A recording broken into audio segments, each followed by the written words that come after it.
Hi Karthik. Hi. We are with Karthik. Karthik, who is the program director of VJNNS, an organization who is associated with ACPO, and they use the RSR platform. So Karthik, can you please introduce yourself? Apart from that, also tell us where we are and what are we doing here today. Yeah. Hi, it's Karthik here, and I'm the program director of VJNNS. And so Aqua is one of our partners with whom we are planning to provide additional water supply to two of the other villages. So this, if you are looking at the tap point, this was provided to one of the village over here, which is called Bhimnapalli. And we are planning to extend our water supply to two more villages, which is Gattampakla and Asrada.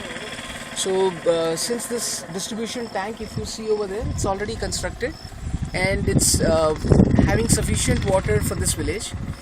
Apart from that, we want whatever is the surplus amount of water, we want to provide it to other villages as well. So that's the overall plan right now. Great. So Karthik, for this kind of projects, you have been using the RSR platform for updates. So what has been the experience in general?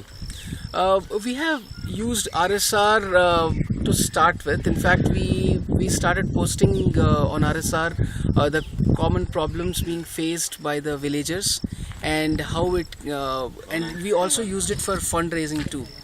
And now that we have sufficient funds, now we would be putting on regular updates on almost on a weekly basis on how the construction work has been going on and and towards the end, post completion of the project, we can even show what are the benefits which people are reaping out of it.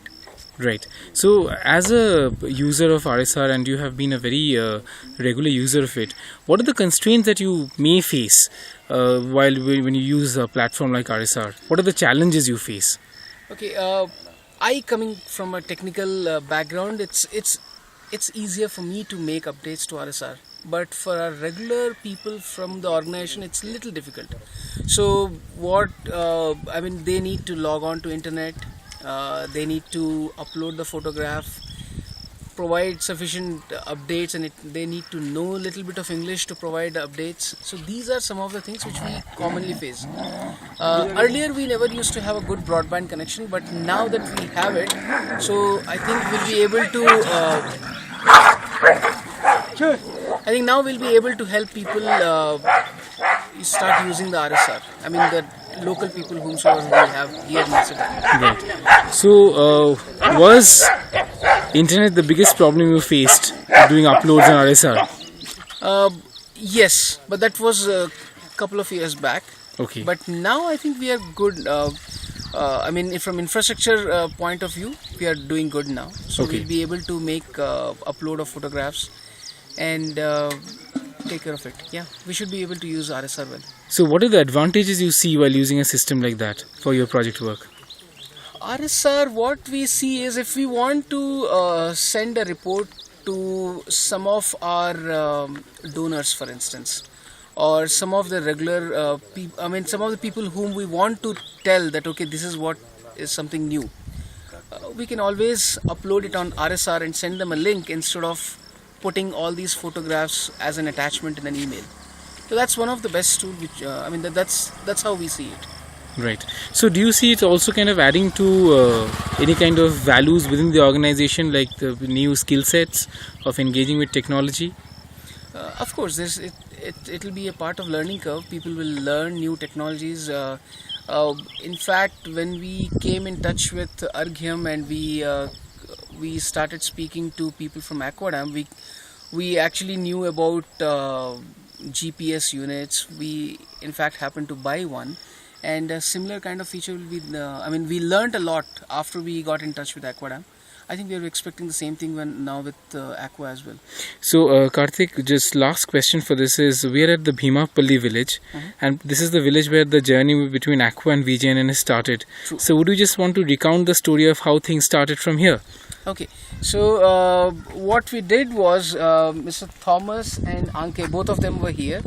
In fact, they saw people filling murky water. We went into the village to the water source where several ladies were filling water. The water was full of mud, and we posed several questions to them like, are you really consuming this water? And the obvious answer was yes. And so Thomas and Anki, they decided that particular moment that yes, we need to do something for these people. And immediately a page was floated on Aqua platform, which was for Asrada, Bhimnapalli and Gattampakla. And funds were raised from there. And fortunately, we had one more donor, CARE, who provided us some funds to construct one of the unit here. And now that we have sufficient funds from Aqua too, which will be pooling together and providing the water supply to all three villages. So the journey what we started for Asrada, Bhimanpalli and Gattampakla, I think we'll be able to accomplish in next 1 month. That's great news, Karthik. Thanks for this, and best of luck with the work that lies ahead. Yeah, thank you. Thanks.